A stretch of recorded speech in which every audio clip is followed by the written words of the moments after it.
I'm Ashley Kyle. And I'm Bob Spicer. And this is your Lake of the Ozarks news update, brought to you by Lake TV and LakeExpo.com, and sponsored by Yacht Club Power Sports and Quick Car in Osage Beach. And today we're going to be talking about a small storm that did big damage on Truman Lake. Locals have safety concerns about the new Osage Beach Elementary School. A Sedalia man gets a second chance after 2 decades in prison. A high-profile highway patrol case gets even more interesting. And Lake TV goes biking in Boonville. It was another hot summer night on the Strip. And another car show on Sunday at Andy's, plus boating tips with Bob's No Wake Zone and a look at the events coming to the lake this weekend. And before we go to the break with Yacht Club Power Sports, I just want to mention a story that we covered last week about that benefit for the families of the horrible fire at Compass Point Condos. Yeah, they raised $11,000. Wow, that's great. Yeah. More after this message from Yacht Club Power Sports. It's time to have some fun on land with Can-Am ATVs and side-by-sides available at Yacht Club Power Sports of Osage Beach. New and used models available. Come and check out the all-new models to get you ready for the fall. Yacht Club Power Sports is the only authorized Can-Am dealer at the Lake of the Ozarks. Have some serious fun with the Can-Am Maverick Max or check out the Outlander 1000 XMR. Stop by Yacht Club Power Sports, your Can-Am and Sea-Doo provider of mid-Missouri. It was a beautiful day for a bike ride in Boonville, and Lake TV was there. Tell us about this bike tour this morning. This bike tour, this is the 23rd annual bike tour for the Festival of the Arts. It started as a fundraiser for the Festival of the Arts, which is put on by the Friends of Historic Boonville here at the historic Thespian Hall. A wreck on I-70 kept some of the riders from making the start of the race, but according to bike tour chairman M.L. Coffin, there were still a lot of riders at the start. How many riders do you expect today? We expect 80 to 100 or so. I have some feedback from bike clubs in Columbia principally that there's going to be a number of those guys coming as groups. We're the last organized ride of some distance. We are 42 miles and 52 miles. And what's it like to ride in the bike festival? Well, I'm a triathlete, and so I ride quite frequently. I don't race much anymore, and riding is my favorite part of the 3 disciplines. And I've done this ride 3 or 4 times and really enjoy it. It's a beautiful ride. And I think the best thing is they have ice cream at the end. We have folks from Lake TV here today, so they're looking to see you guys in the bright colored jerseys. Bob Spicer for Lake TV. A sudden storm flipped at Truman Lake Marina upside down earlier this month. A line of evening thunderstorms moved across central Missouri on August 4th, and perhaps the most damage was at Sterrett Creek Resorts Marina. A wall of rain that was headed toward the dock suddenly turned into a microburst of wind. Within a minute, it flipped a dock upside down, damaging or destroying nearly 20 boats. The owner expects insurance to cover the damage, but they're worried they could lose their policy after that. The marina was hit by a tornado that tore off the roof earlier this summer.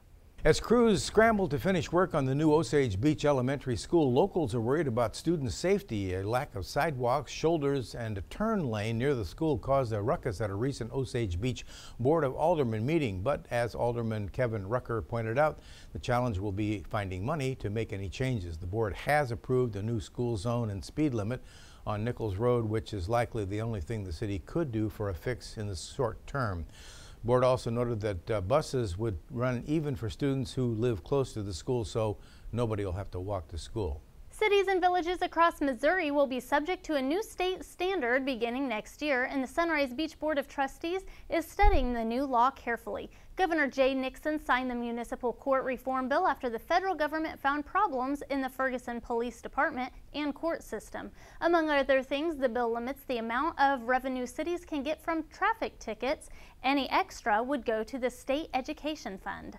A California man died on the lake last weekend after the Highway Patrol says he was hit by a boat wake while he was in the water. 52-year-old Raymond Duff had reportedly gotten out of his pontoon and was in about 3 or 4 feet of water when he was hit in the face by a boat with a wake and suffered a medical emergency. Duff received medical treatment on the shore and then was taken to Lake Regional Hospital, where he was pronounced dead. That was on Saturday afternoon.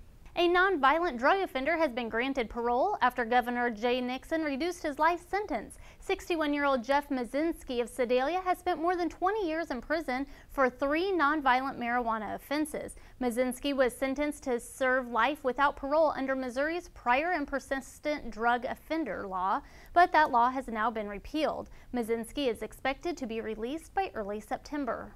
The double murder trial for Susan Van Note took another detour last week when her legal team filed a motion to suppress evidence. Van Note's father and his girlfriend were murdered back in 2010, and her legal team says investigators violated her constitutional rights when they got her cell phone records. Investigators had a subpoena but not a warrant, and a recent United States Appeals Court decision says that kind of search would require a warrant. Van Note was set to go to trial on August 17th. It was postponed. This is the second time that her trial has been rescheduled. Missouri State Highway Patrol Sergeant Randy Henry will go before a disciplinary review board next month about accusations of misconduct, and the public will be able to witness the process. Henry publicly criticized the patrol after Brandon Ellingson drowned while in patrol custody last year. The hearing is scheduled for September 28th and 29th at the patrol's general headquarters in Jefferson City. Henry's lawyers say he is glad it will be open to the public so people can decide for themselves. Pinnacle Real Estate Partners in Osage Beach is celebrating the opening of a second office on Bagnell Dam Boulevard. The new location will offer a full range of residential, commercial, property management, and vacation rental services. The original Pinnacle office in the Parkside Village Complex on Osage Beach Parkway will remain open too. Coming up, we'll have boating tips with Bob's No Wake Zone, events at the lake this weekend you won't want to miss, and a car show not on Bagnell Dam but on the Parkway. That's after a word from Quick Car in Osage Beach. Your vehicle, it's part of who you are. It's your partner in weekday traffic and your passport to weekend fun. It's your sometimes office and your all-the-time concert hall. For all your vehicle is to you, isn't it time you did something for it too? Introducing the Quick Car Monthly Unlimited Wash Club. For only $20 a month, wash your car as often as you want. Enjoy significant savings and never worry if it's going to rain or not. Join the Wash Club today. Quick Car, quick, easy, and professional every time. There's no fueling around when you're fueling your boat. Serious accidents can occur when fueling, so never fuel at night unless it's an emergency. If you must refuel after dark, use battery-operated lights. To protect the water environment, try to refuel away from the water. Now here are a few more things to remember about fueling your boat. Tie your boat securely to the dock. Ask all passengers to leave the boat and go onto the dock. Make sure no one is smoking in or around the gas dock. Check to see that all fuel lines, connections, and fuel vents are in good condition. Turn off everything that might cause a spark. Your engines, genset, fans, electrical equipment. Be sure to close all doors and hatches to prevent fumes from entering the boat. Remove portable tanks from the boat before filling on the dock. Now make sure you have a fire extinguisher within reach, and keep the nozzle in solid contact with the tank opening to prevent static electricity. And fill your tank slowly to avoid spilling into the water or bilge. Never fill a tank to the brim. Leave some room for the fuel to expand. Finally, before starting your engine, sniff the bilge and engine compartment for fuel vapors. Blow or ventilate for at least 4 minutes before starting any motor. That's today's boating tip. I invite you to listen to Bob's No Wake Zone boating radio show Saturday mornings 7 to 8 a.m. on News Talk KRMS. And until next time, we'll see you out on the lake. It was a hot summer night on the Strip as hot rods, classics, muscle cars, and little cars all gathered for hot summer nights. A celebration that's become a summer ritual at Lake of the Ozarks. This event has grown over the years, and with it the crowds that come out to see the collection of car owners from around the area. If you missed this one, mark your calendar. There's one more Friday, September 11th. And by the way, thanks to Ricky Smith for the video coverage. In case you needed it, there was another car show this past weekend.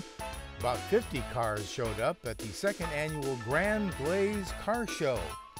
15% of the day's sales at Andy's, Panera Bread, and that new Mexican restaurant Sergio's went to help fund Lanai, L-A-N-I. That's the Local Area Needs Initiative, an organization that addresses immediate needs within the surrounding lake area community. The car show capped off a perfect weekend at the lake just before school starts. That's this week. It's gearing up to be a busy weekend at the lake. You can start the weekend early on Thursday night with Bike Night on the Bagnell Dam Strip. It starts at 5:30 and you can enjoy live music and register to win a new motorcycle. More shootout events are going on this weekend. Check out the Little Boat and Pontoon Poker Run this Friday. It's for boats and pontoons 32 feet and under. Boaters can sign up on both sides of the lake and finish in the middle. At Topsider, breakfast starts at 7:30 at Captain Ron's and Mama's Market, and the poker run begins at 11. On Friday night, the Ozark Amphitheater hosts 3 big American rock bands. Dokken, Warrant, and Firehouse will all be performing. Doors open at 6:30 and the music starts at 7. You can also enjoy a mini shootout and watch remote control boats zipping across the water. That's at Papa Chubby's. Registration and a meet and greet party begins Friday at 5 p.m. Racing starts at 9 a.m. on Saturday and again on Sunday. On Saturday, take a break from the water and see the Get the Lead Out, the American Led Zeppelin tribute band playing at the Ozark Amphitheater. Doors open at 6:30 and music starts at 7:30. The 7th annual Shootout Benefit Golf Tournament is being held on Sunday at Old Kinderhook Golf Club. Registration begins at noon. Shotgun start is at 1 p.m. And next Monday, don't miss the LakeExpo.com Great Shootout Treasure Hunt at Captain Ron's. That begins with a social hour at 5 p.m. and the treasure hunt starts at 6. Awards will be given out at 7 p.m. This has been your Lake of the Ozarks News Update. Thanks for watching us on Charter Cable Channel 197, Como Connect Channel 90, and watch us anytime on MyLakeTV.com. And we'll see you next time.